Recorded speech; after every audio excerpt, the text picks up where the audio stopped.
오늘 하나님께서 우리에게 주시는 말씀 같이 찾겠습니다.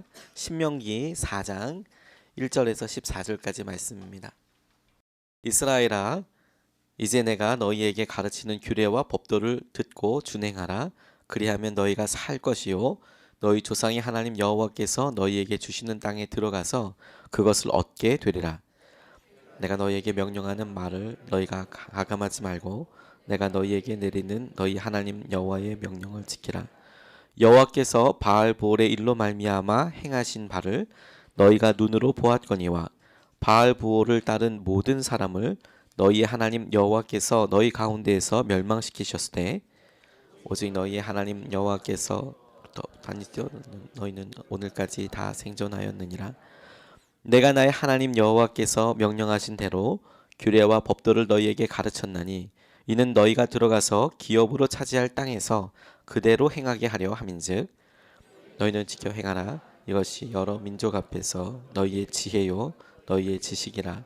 그들이 이 모든 규례를 듣고 이르기를 이 큰 나라 사람은 과연 지혜와 지식이 있는 백성이로다 하니라. 우리 하나님 여호와께서 우리가 그에게 기도할 때마다 우리에게 가까이 하심과 같이 그 신이 가까이 함을 얻은 큰 나라가 어디 있느냐? 오늘 내가 너희에게 선포하는 이 율법과 같이 그 율례와 법도가 공의로운 큰 나라가 어디 있느냐? 오직 너는 스스로 삼가며 내 마음을 힘써 지키라. 그리하여 내가 눈으로 본 그 일을 잊어버리지 말라. 내가 생존하는 날 동안에 그 일들이 내 마음에서 떠나지 않도록 조심하라. 너는 그 일들을 내 아들들과 내 손자들에게 알게 하라. 모두다면서 내 하나님 여호와 앞에 섰던 날에 여호와께서 내게 이르시기를 그에게 백성을 모으라. 내가 그들에게 내 말을 들려주어 그들이 세상에 사는 날 동안 나를 경외함을 배우게 하며 그 자녀에게 가르치게 하리라 하시매 너희가 가까이 나아와서 산 아래에 서니 그 산에 불이 붙어 불길이 충천하고 어둠과 구름과 흑암이 덮였는데 여호와께서 불길 중에서 너희에게 말씀하시되 음성뿐이므로 그 말소리를 듣고 형상은 보지 못하였느니라. 여호와께서 그의 언약을 너희에게 반포하시고 너희에게 지키라 명령하셨으니 곧 십계명이며 두 돌판에 친히 쓰신 것이라. 그때 여호와께서 내게 명령하사 너희에게 규례와 법도를 교훈하게 하셨나니 이는 너희가 거기로 건너가 받을 땅에서 행하게 하려 하심이니라.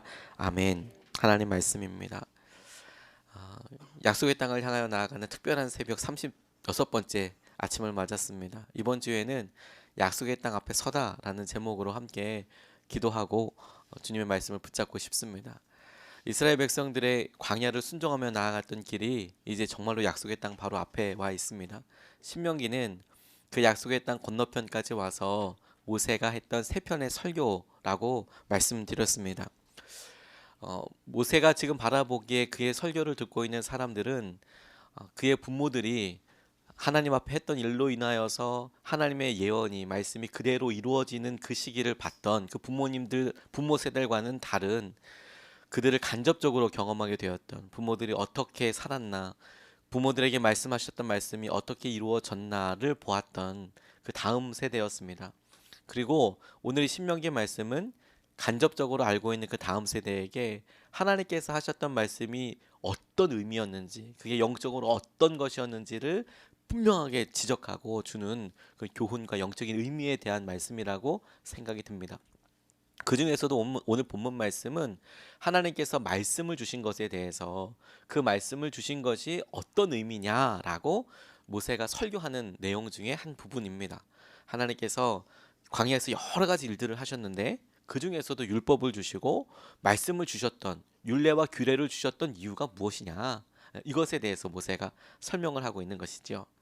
이 말씀을 통해서 하나님께서 두 가지를 주목하게 하셨는데 첫 번째 말씀을 통해서 깨닫게 된 것은 무엇이냐면 말씀대로 순종하는 것이 약속을 누리고 살게 되는 길이다라는 것입니다. 말씀대로 순종하는 것이 약속을 누리는 것이고 그리고 그 땅에서 살게 되는 유일한 방법이다라는 거예요. 1절 말씀에 보면 이스라엘아 이제 내가 너희에게 가르치는 규례와 법도를 듣고 준행하라. 그리하면 너희가 살 것이요 너희 조상의 하나님 여호와께서 너희에게 주시는 땅에 들어가서 그것을 얻게 되리라. 이스라엘 백성들에게 이제 새로운 이스라엘 백성들에게 모세가 너희들이 들어가 그 땅을 얻게 될 것이다. 얻게 되는 방법이 무엇이냐라고 이야기하냐면 말씀대로 살면 그러면 너희들이 그 땅을 갖게 될 것이다라고 이야기하고 계십니다. 하나님께서 이스라엘 백성들에게 이렇게 광야 동안 40년 동안의 말씀 생활을 순종하는 생활을 하게 하신 이유가 무엇이었냐면 광야에서 살았던 그 말씀이 가나안 땅 약속의 땅에 들어가서도 그대로 지키게 하시기 위해서 그렇게 훈련시키셨다라고 말씀하고 계시는 거잖아요. 광야라는 아주 특별한 상황, 광야라는 어떤 극단적인 상황, 그런 상황들에서 이스라엘 백성들을 말씀으로 훈련시키셨는데 그것이 약속의 땅이라는 젖과 꿀이 흐르는 땅, 모든 것이 다 그냥 응답되고 딱 좋다, 너무 좋다, 행복하다라는 세상에서도 동일하게 광야에서 주셨던 말씀이 실제로 이루어지는 삶을 살기 위해서 말씀을 주셨다라는 것이죠. 말씀 중에서 깨닫게 된 것이 무엇이냐면 말씀대로 순종하는 것이 우리 인생의 첫 번째가 아니라는 겁니다. 말씀대로 순종하는 것이 우리 인생의 우선순위가 첫 번째가 아니에요. 그럼 뭐냐? 유일한 길이라는 거예요. 다른 방법은 없다는 겁니다. 첫 번째 방법이 아니라 살 길은 말씀대로 순종하는 것밖에 없더라. 약속의 땅을 얻는 것도 다른 방법이 있는 게 아니고 그것밖에 없다라는 것이에요. 그러니까 하나님께서 그 말씀 인도해 주신 것이죠. 시골길을 가다 보면 오솔길이 있습니다. 그 오솔길이 조그맣게 길이 나 있고 마치 그냥 뭐 이게 어떻게 생겼을까 싶지만 실제로 오솔길 생기는 것은 산짐승이나 사람들이 수없이 오고 가면 그 길에 났던 풀들이 사라지고 그게 길 되는 거거든요. 그러니까 우리 삶에도 영적인 인생 길이 나는 겁니다. 말씀대로 순종하고 그렇게 하나님께서 주시는 것들을 반복적으로 순종하다 보면 자연스럽게 주시는 말씀대로 순종하게 되는 영혼의 길이 있는 것들이시죠. 하나님께서 광야에 대해서 그렇게 말씀하신다고 제게 깨달아졌습니다. 그런데 여러분, 우리는 이미 이스라엘의 광야 생활을 말씀으로 보지 않았습니까? 하나님께서 이스라엘에게 말씀하셨던 명령의 내용이 무엇인지도 알고 있지 않습니까? 그러니까 하나님께서 가나안 땅 약속의 땅에 들어가서 너희들이 이러이렇게 살라라고 말씀하실 때에 그러면 광야에서는 어떤 내용들을 순종하게 하셨나를 보면 굉장히 일상적인 일이었다는 겁니다. 구름을 뜨고 구름이 떠는 것을 보고 순종하는 거, 이것이 의미하는 바가 일상적인 율법이었다는 것이죠. 예배를 드릴 때는 어떻게 예배드려라? 출애굽기, 민수기, 레위기 전체가 얘기하고 있는 게 사람들 사이의 관계는 어떻게 하여라? 뭐 이런 것들을 광야라는 특별한 아주 극단적인 상황들 가운데 훈련시키시고 그거 일생다로 하게 하시는 것들 통해서 약속의 땅에 들어가라고 하셨다라는 거예요. 이게 얼마나 특별하게 느껴질까요? 하나님께서 홍해를 가르시듯 요단강을 가르시듯 그 안에 들어가라 순종하라라고 얘기하시는 엄청난 순종을 요구하셨던 적은 별로 없었고, 사실은 날마다 하나님께 예배하는 거, 사람들 사이에는 어떻게 살아야 하는 거, 이런 것들을 광야에서 훈련시키셨다는 거죠. 그러니까 이게 무슨 큰 연관이 있어 보이는 겁니까? 별로 연관이 없어 보이는 거죠. 그냥 일상적인 일들이었다는 거예요. 그 일을 광야에서도 그대로 시키셨고 약속의 땅에서도 그대로 가게 하여 주셨고, 저는 우리가 이렇게 특별 새벽 기도회를 기도하고 주님께서 우리가 이제 개척지가 나와서 가게 하실 때도 무슨 일 하게 하실까? 아마 저는 이렇게 계속 새벽 기도하고 새벽 기도에 특심을 내서 하나님께서 이렇게 우리 교회를 시작하게 하셨는데 계속 이렇게 가게 되지 않을까, 그냥 자연스럽게 그렇게 믿어지는 거 있죠. 우리가 가서 뭘 할까 생각을 해보면 하나님께서 우리로 이런 과정 가운데 붙잡게 하셨던 그 주님을 계속해서 우리가 붙잡고 구하게 하지 않을까. 광야 생활 동안에 했던 것을 빼고 다른 2차로 넘어가는 게 아니라 그 일이 우리의 삶의 실제 모든 영역에 어떻게 실제가 되는지에 대해서 말씀하실 것이다 라고 하나님께서 마음을 주셨습니다. 우리는 예수님께 주님 너무 타이밍을 모르십니다.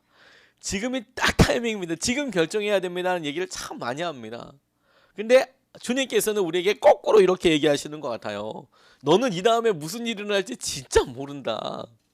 우리는 주님께 타이밍을 모르세요. 주님 지금 결정해야 되는데 라고 이야기하지만 주님은 우리에게 너는 이 다음에 뭔 일이 있을지 진짜 모른다. 알려줬는데도 모른다. 실제로 예수님과 제자들의 관계를 보면 예수님께서 수건, 대야 가지고 와서 제자들 발 닦을 때 그게 무슨 의미인지 몰랐습니다. 그 진짜 의미하는 바를 그 제자들은 이게 뭔지, 떡을 떼시고 포도주를 이렇게 다 돌리실 때 이게 진짜 의미하는 바에 대해서 잘 몰랐습니다. 슬픈 건갑다 이렇게 생각을 했어요. 다음에 십자가 사건이 있게 될 거라고 상상 못했습니다. 그 십자가 사건이 이뤄질 때까지만 해도 하나님께서 우리 죄를 용서하시기 위해서 엄청난 계획을 이루셨다는 거 몰랐습니다. 돌아가셨나보다. 부활을 상상할 수 없었거든요. 그러니까 주님께서 우리에게 일상적인 일, 밥 먹는 일을 하시고 말씀을 전하는 일을 하시고 함께 이야기하는 일을 하시고 심지어 종들이 하는 이런 일들을 하셨는데, 그 나타나는 일들이 하나하나 모아져서 마치 돋보기가 한 점을 통하여서 불을 내듯이 우리의 인생 한가운데로 우리의 죄와 우리의 삶의 아주 한 곳을 태우셔서 해결하시고 하시는 것에 대해서 제자들은 몰랐다는 것이죠. 저는 저희 아버지께서 교회에서, 저희 가정이 교회 안에 있다 보니까 수도가가 교회 안에 있었습니다. 그래서 성도님들이 일찍 오시면 세수 못했어요. 나가서 해야 하니까. 그러니까 뭐 난리가 나는 거죠. 그래서 아주 제가 봤을 때 참 우리 부모님의 믿음이 대단하다는 생각이 드세요. 그런데 어느 날 아버지께서 수도가에서 머리 감으셨습니다. 4월 달이니까 많이 추운 날도 아니죠. 4월 1일에 머리 감으셨는데 그날 아버지가 뇌출혈 터질 줄 몰랐습니다. 뇌출혈이 터질 때만 해도 그게 주님께서 저를 부르시는 사인이 될 거라고 생각하지 못했습니다. 머리 감는 거였고 일상적인 거였고 그것에 그냥 순종만 하는데, 하나님께서는 그 끝과 끝을 이어가서 처음에는 상상할 수도 없었던 일들을 하게 하시는 것이죠. 그러니까 주님은 우리에게 이렇게 말씀하시는 거예요. 말씀대로 순종하는 게 유일한 살 길이야. 다른 건 없어. 주님께서 행하시는 것들 중에서 말씀대로 그냥 가보는 것밖에 없어 라는 것이죠. 말씀대로 살아가는 모습의 특징을 오늘 본문 말씀 보다 보니까 너무 재밌게 표현되어 있는 거예요. 제가 이 말씀 발견하고 얼마나 재밌었는지 몰라요. 4절 말씀에 이렇게 나와 있는 겁니다. 오직 너희 하나님 여호와께 붙어 떠나지 않는 너희는 오늘까지 다 생존하였다. 생존했던 사람들은 어떤 사람들이 생존했느냐? 여호와 하나님께 붙어있는 사람들. 붙어있다는 사람들이 어떤 의미냐면 하나님의 말씀대로 순종한 것을 붙어있다라고 표현한 거예요. 너무 마음에 와서 팍 닿더라고요. 그렇군요, 주님. 걸어다니는 사람 위에 뛰는 사람이 있습니다. 뛰는 사람 위에 나는 사람 있는 거죠. 나는 사람 옆에 붙어 다니는 사람 있어요. 최고의 어떤 단계 아니겠습니까? 주님께서 요한복음 15장 5절 말씀에 나는 포도나무요 너희들은 가지다. 너희들이 그 안에 있으면 열매 많이 맺을 것이다 라고 말씀하셨어요. 우리에게 유일하게 얘기하시는 것이 뭐냐면 예수님께 붙어 다니는 인생이다. 딴 거 없다. 붙어 다니는 게 뭐냐면 말씀대로 살아가는 것이다. 견고하게 일상적인 것들에 대하여. 두 번째로 하나님께서 주목하게 하신 것이 무엇이냐면 기도를 통해 하나님께서 가까이 계심을 깨닫게 된다는 거예요. 기도를 통해서. 7절 말씀에 보면 우리 하나님 여호와께서 우리가 그에게 기도할 때마다 우리에게 가까이 하심과 같이 그 신이 가까이함을 얻은 큰 나라가 어디 있느냐. 8절 말씀에도 오늘 내가 너희에게 선포하는 이 율법과 같이 그 규례와 법도가 공의로운 큰 나라가 어디 있느냐라고 말씀하고 있습니다. 모세가 이스라엘 백성들에게 질문을 통해서 하나님이 어떤 분이셨는가라고 되묻고 있는 것이죠. 기억해봐라. 하나님께서 이렇게 해주신, 이렇게 했다고 뭐 들려지는 신이 어디 있느냐라고 이스라엘 백성들에게 질문을 통해서 하나님이 어떤 분이신지를 이렇게 보여주는, 강조하고 있는 부분인데, 쉽게 이야기하면 이렇습니다. 하나님께서 기도할 때마다 가까이 계셔서 응답해 주셨고 그런 하나님을 경험한 나라가 니들 말고 누가 있냐라고 그렇게 이야기하고 있는 것이죠. 바로 그 부분을 강조하고 있는 겁니다. 그런데 여러분, 이게 말씀을 알고 보면 굉장히 독특한 고백입니다. 왜냐하면 하나님께 이스라엘 백성들이 광야 때 언제 어느 타이밍에 기도했는지를 여러분 떠올려 보십시오.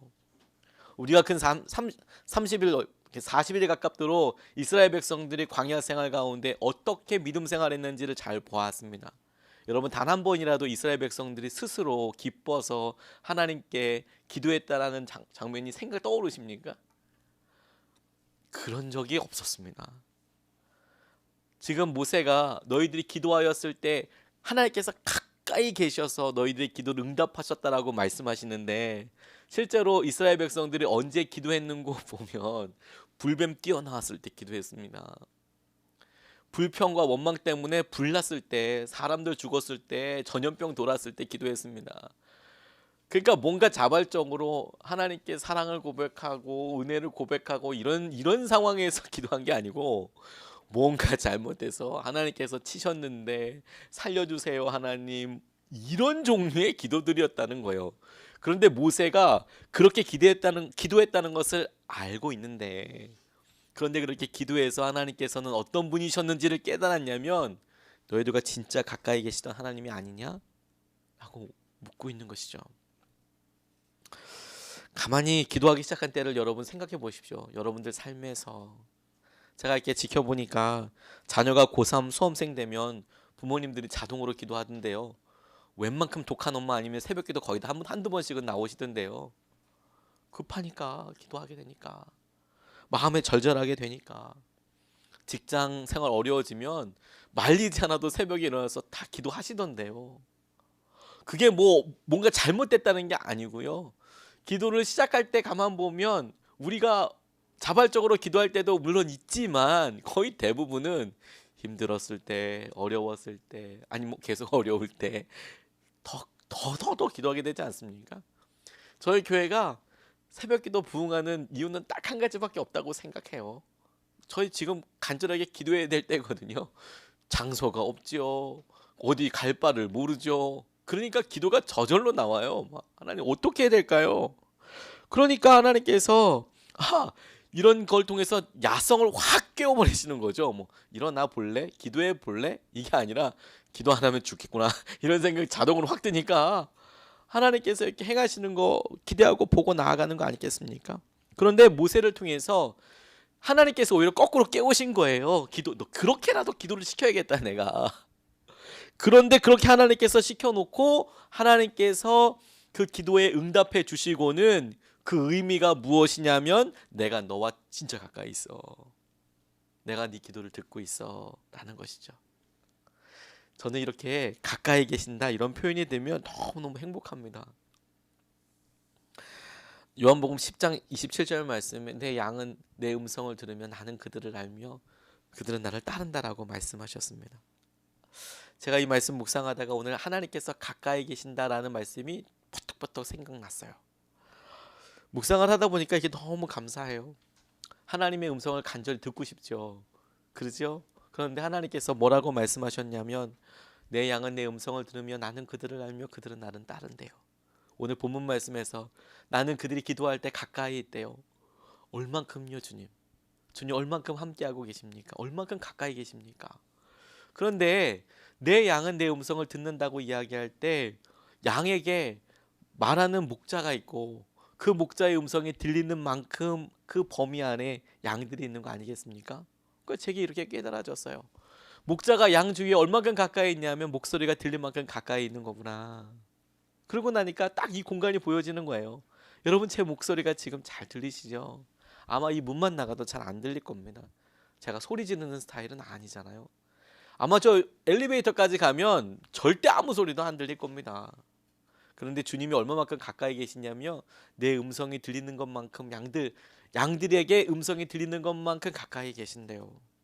그러니까 딱 이 방만큼 아니겠습니까? 단순하게 적용해 보면. 그러니까 하나님께서 너 기도하는 것을 통해서 알았니? 내가 그렇게 너희들과 가까이 있어 라고 말씀하시는 이유는, 너 기도하는 상황이 되었니? 그럼 너 떠올려라. 내가 너희들에게 얼마나 가까이 있는지를 너희들이 알게 될 거야. 얼마나 내가 너 주위에 가까이 있는지. 아니 기도를 시작하지도 않았어요. 근데 기도하는 상황이 됐는데 하나님은 그것을 떠올리게 하시는 거죠. 주님은 엄청 가까이 계신 거죠. 우리는 기도하는 상황이 되었는데, 왜냐하면 이스라엘 백성들에게 주님께서 계속 옆구리 찔러서 인사하게 하듯이 절하게 하듯이 기도하는 상황으로 만드셨으니까. 그런데 엄청 가까이 계셔서 기도하게 이끌어 가시잖아요. 오늘 주님께서 이 자리에 여러분들 주위에 엄청 가까이 계세요. 얼마만큼 가까이 계시냐면요, 여러분들 기도 소리가 들릴 만큼 가까이 계세요. 소리를 질러도, 아니 조용히 얘기해도 주님이 얼만큼 가까이 계시냐면 그 음성이 들릴 만큼 가까이 계세요. 왜냐하면 양들에게 목자의 음성이 들려야 양들이 어떻게 갈 거 아닙니까? 그러니까 주님이 그만큼 가까이 계세요. 그러니까 우리가 그 하나님을 의지하고 그 하나님을 떠올려서 신뢰하는 마음으로 기도할 수 있는 거죠. 주님이 가까이 계시니까. 하나님처럼 가까이 계신 그런 신이 어디 있느냐? 아멘. 주님, 당신처럼 우리 주위에서 가까이 계신 분이 누가 있습니까? 주님만 온전히 사랑합니다. 하나님께서 오늘 우리의 기도를 들으시는 분이시고 응답하시는 분이십니다. 그분께 기도하게 되는 이런 상황이 그분을 경험하게 되는 약속이고 통로가 될 것입니다. 오늘 기도를 통해서 가까이 계시는 하나님을 누리게 되시는 저와 여러분 되시기를 주님의 이름으로 축복합니다. 우리 말씀 붙잡고 같이 기도하겠습니다.